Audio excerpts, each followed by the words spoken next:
Welcome. आज जो हम शुरू करेंगे वो है ब्लॉक 4 की अनाटमी। ठीक है, इसमें ये जो लेक्चर होगा सारा ओवरव्यू होगा कि ब्लॉक 4 में अनाटमी में हमारे पास है क्या।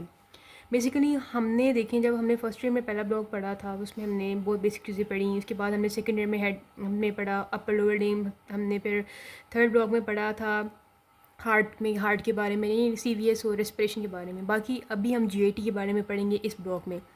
GIT देखें स्टार्ट कहाँ से होती है, पहले आपने ये देखना है। GIT हमेशा स्टार्ट होगी ओरल कैविटी से, देखें, और इसका एंड हमारे पास होगा हमेशा इंटेस्टाइन्स पर। ठीक है, ये सब कुछ हमने इस पूरे ब्लॉक की एनाटमी में कवर करने हैं। आज जनरल ओवरव्यू हम देंगे, थोड़ा बहुत ओरल कैविटी से स्टार्ट करेंगे। ठीक है, अभी ओरल कैविटी हमारे पास होती क्या है पहले हम ये देखेंगे। ओरल कैविटी वाला पोर्शन कौन सा होता है? ये ओरल कैविटी वाला हमारा पोर्शन होता है, ये लिप्स से लेके ओरोफेरेंक्स तक जो है ना ये जा रहा होता है हमारे पास। ठीक है, अच्छा, अभी लिप्स से ओरोफेरेंक्स में जा रहा होता है तो क्या इसमें देखें, अभी आपने एनाटमी जब भी समझनी है आपने रट्टा का मारना है, आपने बस इसको आपने खुद विजुलाइज ज़्यादा करना है, क्योंकि एनाटमी सिर्फ आती विजुलाइजेशन से है। सोचना आपने इस बारे में। देखिए, लिप्स से स्टार्ट करेंगे, लिप्स के बाद आपने इनसाइड जाना है। ओरल कैविटी हमारी इनसाइड है तो आपने भी इनसाइड मूव करना है, अपने माइंड में मूव करें। देखिए, लिप्स के बाद क्या आता है हमारे पास? टीथ आ जाते हैं। टीथ के बाद क्या आएगा हमारे पास? टंग आएगी, हमारे पास पैलेट आएगा, देन ओरोफेरिंक्स आएगा। उसके बाद क्या स्टार्ट हो जाता है? हमारे इसोफेगस स्टार्ट होता है, स्टमक आ जाता है, उसके बाद हमारे पास इंटेस्टाइन्स आ जाती हैं। ये देखें, ये पूरी GIT होगी ना, वन बाय वन हम हर ऑर्गन की डिटेल पढ़ेंगे। ठीक है, और ये जो हमारे पास ये GIT वाला पोर्शन है ये बहुत इंपॉर्टेंट पोर्शन कंसिडर किया जाता है, क्योंकि इसमें से बहुत सारी डिजीज़ होती हैं। नॉर्मली भी जब हम OTs में जाएँ, OPD में जाएँ, तो हमारे पास ज़्यादा पेशेंट जो होते हैं GIT से रिलेटेड आ रहे होते हैं। बहुत इंपॉर्टेंट चीज़ें इसमें आएंगी।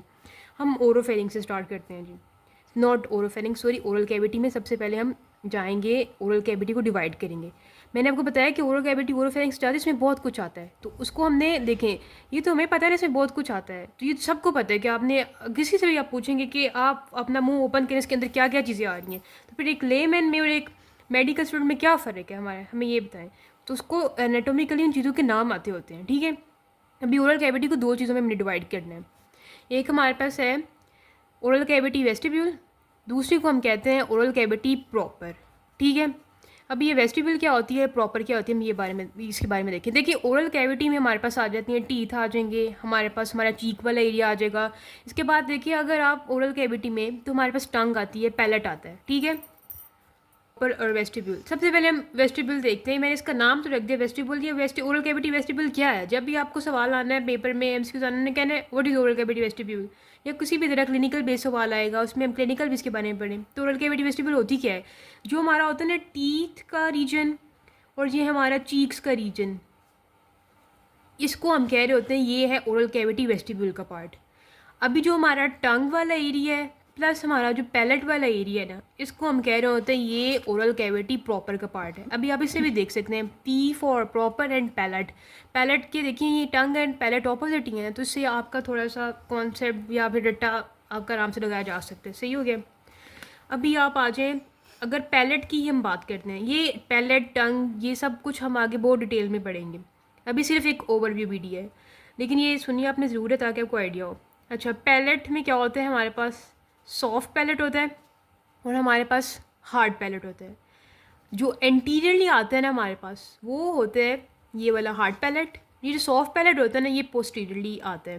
देखिए, एंटीरियरली आ रहा है, ये हार्ड भी है हमारे पास, तो ऑब्वियसली ये हमारे पास बोन से बना होगा। ये पोस्टीरियरली आ रहा है, ये सॉफ्ट भी है हमारे पास, तो ये मसल्स से बना होगा। इसके मसल्स वगैरह हम डिटेल में पढ़ेंगे। अच्छा, हमने कहा है कि वेस्टिब्यूल जो है इसमें टीथ्स आ रहे हैं हमारे पास, तो देखें इसमें, अब मैंने कहा था हम क्लिनिकल पे डिस्कस करेंगे।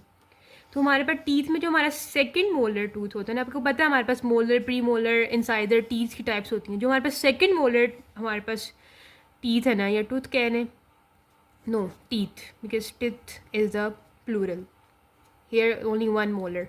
टूथ की हम बात करेंगे, टीथ की बात करेंगे। जो सेकंड मोलर टीथ है ना हमारे पास, यहाँ पर हमारे पास पैरोटिड जो ग्लैंड है, आगे पढ़ेंगे हम इस बारे में, उसकी यहाँ पर ओपनिंग होती है। ठीक है, जो ये सवाल आता है हमारे पास कि पैरोटिड ग्लैंड की ओपनिंग कहाँ हो रही है, वो आप फिर कोई क्लिनिकल बना के दे देगा कि पर्सन है, उसको एक्सीडेंट हुआ है, उसका सेकंड मोलर टूथ डैमेज हो गया और उसकी पैरोटिड ग्लैंड से सिक्रीशन हमें नहीं मिल रही, तो आप बता सकते हैं क्योंकि इसकी डक्ट की ओपनिंग यहाँ हो रही है, तो वो डक्ट में भी डैमेज हो गई हो हमारे पास, तो वो ओपनिंग नहीं हो पा रही है हमारे पास।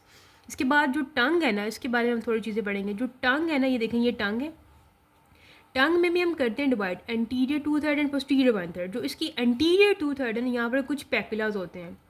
इन पेपिलाज के अंदर ना हमारे पास हमारे टेस्ट बड्स पड़े होते हैं। पेपिलाज एक्चुअली स्वेलिंग होती है हमारे पास, उसके अंदर टेस्ट बड पड़े होते हैं। और जो पोस्टीरियर वाला वन थर्ड है थोड़ा रफ होता है। क्यों रफ होता है? यहाँ पर कुछ लिंगुअल टॉन्सिल्स पड़े होते हैं। टॉन्सिल्स और भी टाइप के होते हैं, लेकिन जो लिंगुअल टॉन्सिल्स होंगे ना, वो posterior one third of the tongue पे पड़े होंगे। ठीक हो गया? आगे हम चलते हैं। आगे टंग की ही बात करेंगे। टंग है ना, इसके नीचे अगर आप हो चेक करें अपनी टंग के, जो उसका नीचे है ना, इंफीरियर पोर्शन है टंग का हमारे पास, यहाँ पर सेंटर में ना म्यूकस फोल्ड होता है। अब इस म्यूकस फोल्ड ये सेंटर में होगा, और इस म्यूकस फोल्ड के यहाँ काफ़ी सारे स्ट्रक्चर्स पड़े होंगे। इसको कहते हैं साइड्स, मतलब लेटरली। जब भी मैं साइड को एनाटॉमी में, इसकी मतलब ये है कि लेटरली हम बात कर रहे हैं। यहाँ स्ट्रक्चर होंगे। कौन से स्ट्रक्चर यहाँ पर अब आएंगे? मैंने कहा कि जो पायरेटरी ग्लैंड है, इसकी ओपनिंग हो रही है सेकंड मोलर टूथ पर। तो जो हमारे पास है ना, ये सेंटर में म्यूकस मेम्ब्रेन, इसको हम कह रहे होते हैं ये है हमारे पास फ्रेनुलम। मिड में एक म्यूकस मेम्ब्रेन फोल्ड होता है टंग के इंफीरियर पोर्शन पे। अगर आप अपनी टंग को ऊपर करें और आप देखेंगे, आपको नज़र आ रहा होगा कि आपके पास एक फ्रेनुलम है यहाँ पर। वो फ्रेनुलम क्या है? एक म्यूकस मेम्ब्रेन का फोल्ड है। इस फ्रेनुलम के लेटरल साइड पे हमारे पास सब मैंडिबुलर ग्लैंड जो होता है ना, वो सब मैंडिबुलर ग्लैंड की ओपनिंग हो रही होती है। ठीक है? और साथ यहाँ पर हमारे पास लिंगुअल टंग पड़ी होती है। सही हो गया?